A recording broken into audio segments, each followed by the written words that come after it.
HS की परीक्षा में चौथा रैंक हासिल करने वाले विपिन कुमार ठाकुर जी हमारे साथ मौजूद हैं। अभी उनकी दुकान में ही हम मौजूद हैं। उनके पापा की दुकान है, जूतों की दुकान है, बूट हाउस है उनका।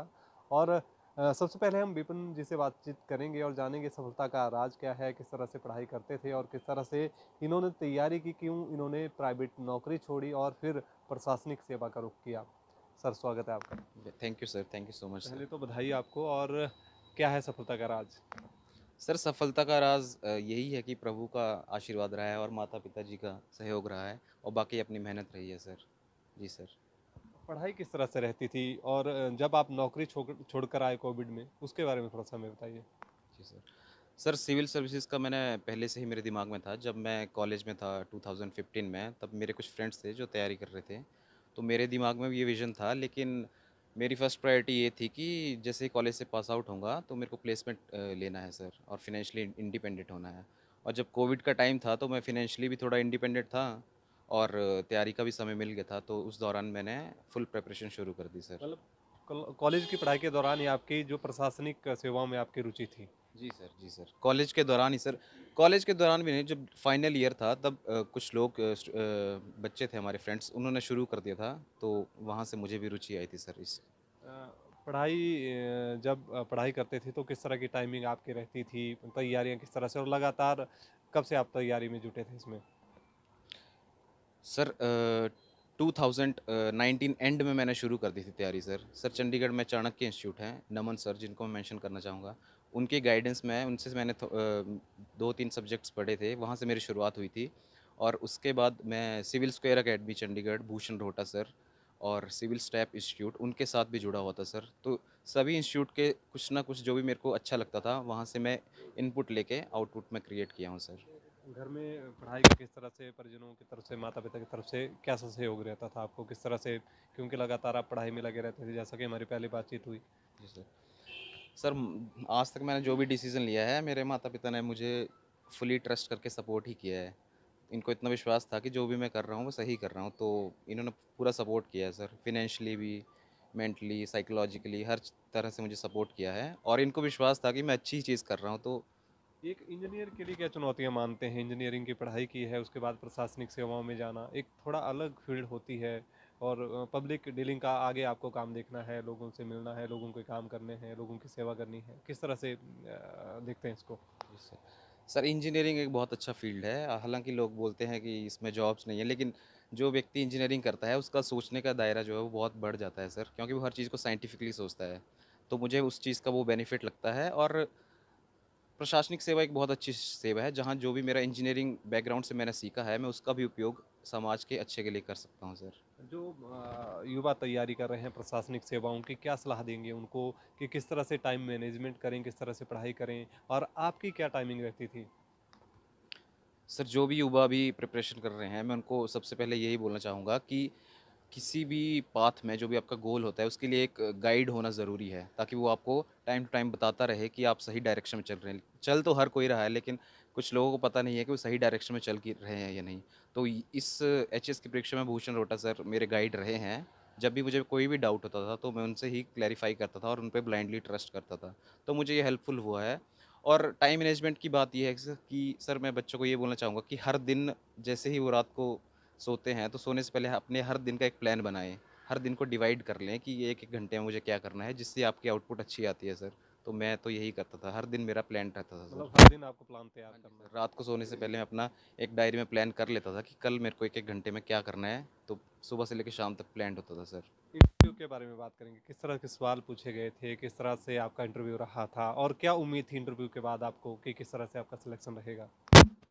सर मेरा मेंस का एग्ज़ाम अच्छा हुआ था, तो मैं ये विश्वास था कि मेरा रैंक तो आ जाएगा, लेकिन मुझे ये विश्वास नहीं था कि टॉप 5 या अच्छा रैंक आ जाएगा।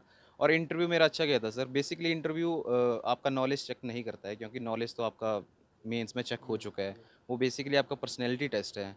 वहाँ पे आपके साथ स्ट्रेस क्वेश्चंस भी होते हैं। लगातार आपसे बैक टू बैक क्वेश्चन पूछे जाते हैं, लेकिन वो सिर्फ़ यही देखते हैं कि उस सिचुएशन को आप कैसे हैंडल कर रहे हैं, जो कि मैंने अच्छे से किया था। बहुत सारे क्वेश्चंस जो मुझे नहीं भी आते थे, तो मैंने उन्हें साफ मना कर दिया था कि sir I will read about it, और करंटली मुझे ये सवाल का आंसर नहीं आता है। तो सर बस वही है कि चेहरे पे स्माइल रखें और कोई बिना टेंशन से आप इंटरव्यू दें तो अच्छा होता है। अभी मार्क्स नहीं आए और मैं होप कर रहा हूँ कि अच्छे ही मार्क्स होंगे सर। चलिए, विपिन जी की माता जी से हम बातचीत करेंगे, जानेंगे कितनी खुशी और किस तरह से बेटा इनकी तैयारी कर रहे थे इस परीक्षा के लिए।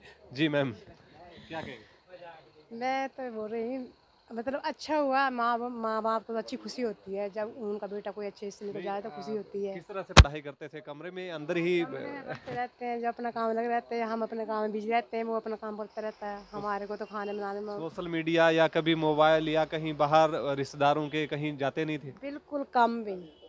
2 साल के बीच तो हमने बोला बेटे चल मासी के घर मामे के घर, बोला कभी नहीं जाना है मेरे शादी ब्याह में किसी में नहीं? ऐसे वैसे घड़ी घंटा जाना अपने घर में आ जाना, थोड़ा सा अपना काम कर लेना, फिर ज्यादा तो मतलब नहीं भी ऐसे भी 3-4 दिन जाना भी, थोड़ी देर जाना, बाकी अपना घर में रहना, अपने काम में व्यस्त रहना, बस ऐसे ही। चलिए एक सवाल इनके पिताजी से, सर क्या कहेंगे, बड़ी उपलब्धि है इस क्षेत्र से, आपके इलाके से और जो गांव है बताया जा रहा है कि इन इन यही प्रशासनिक सेवा में निकले हैं यहाँ से। बहुत मेरे बेटे के ऊपर मुझे बहुत गर्व है। और ये इसकी सोच ऐसी है मतलब मैं आगे से आगे बढ़ता जाऊँ मतलब। और पढ़ाई में इतनी रुचि है इसकी हद से ज़्यादा। मैं शुरू से मतलब छोटी क्लास से चला था नहीं ये, तो मतलब पूरी ध्यान में पढ़ाई में रखता था ये। हमें आज तक जो इसको ज़रूरत नहीं पड़ी मतलब बोल गाइड करने के लिए, या मतलब चाहे छोटे बच्चे होते हैं 5वीं तक होते हैं तो शाम को बच्चों को गाइड करना है, कभी ज़रूरत नहीं पड़ी आज अच्छा, तक। स्कूल के टाइम से जरूरत नहीं पड़ी आपको? बिल्कुल बिल्कुल शुरू से ही। आपकी शॉप काफी पहले से ही काम कर रहे हैं आप? हाँ मेरे को हो गया, मैं 91 से 90 से चल यही शुरू करता हूँ काम। तो इसमें किस तरह से सहयोग रहता था बेटे का, या इन्वॉल्व किया कभी आपने इसमें? नहीं जब इसके पास टाइम होता था तो मेरे पास साथ हेल्प करा देता हाँ। वैसे तो बारह बार रहा रहा आज तक, मैं शुरू से ना 5 से नवोदय में चला गया था। उसके पढ़ाई तो बाद कर हाँ +2 में वहाँ पे की उसने, फिर बीच बीच में हफ्ते 15 दिन महीने के बाद आता था। बाकी उसके बाद फिर NIT में आ गया, अमीरपुर में आ गया, फिर वहाँ पे उसने कमरा अलग रखा था मतलब उसे पढ़ाई के लिए। बाकी उसके बाद फिर और प्लेसमेंट हो गई इसकी, बेंगलौर में चले गया। शुरू से मतलब 12 बार रहा मतलब जब भी लेकिन घर। पढ़ाई की तरफ ज्यादा फोकस था। हाँ बस मतलब कभी रिश्तेदारों में कम जाना जाना है पर कम जाना मतलब, जैसे ब्याह शादियों में तभी उसमें भी कम प्रायोरिटी इनकी मतलब। पढ़ाई रही। हाँ बस ज़्यादा पढ़ाई में ध्यान रखता था मैं।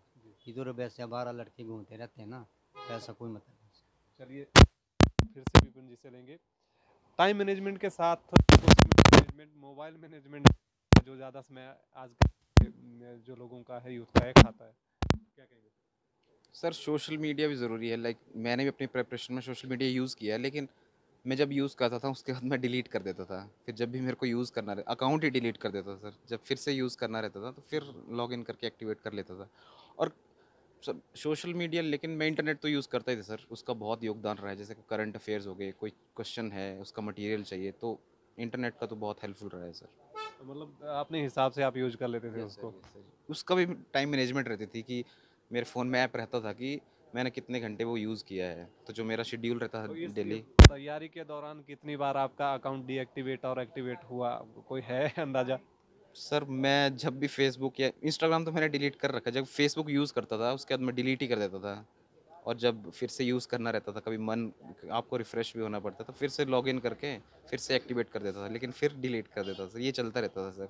जी, जी, अपनी एकदम एकदम मतलब अपना लक्ष्य निर्धारित किया हुआ था आपने खुद ये को सर लेकर? लक्ष्य था सर, और पता था कि करना है इस बार, और हर सारे चेक बॉक्सेस को टिक किया था, तो विश्वास था कि हो जाएगा इस बार। चलिए बधाई आपको। थैंक यू सो ये मच। थे विपिन जी, जिन्होंने चौथा रैंक हासिल किया है एचएस की परीक्षा में, और इनका कहना है कि टाइम मैनेजमेंट इस तरह से इन्होंने की है कि हर दिन यह अपनी योजना तैयार करते थे, और हर दिन यह इनकी प्लान होता था कि किस तरह से पढ़ाई करनी है। लंबी योजना तैयार नहीं की थी, लेकिन हर दिन एक नई योजना लेके चलते थे और तय करते थे कि आज किस तरह से पढ़ाई करनी है। ईटीवी भारत के लिए हमीरपुर से कमलेश भारद्वाज।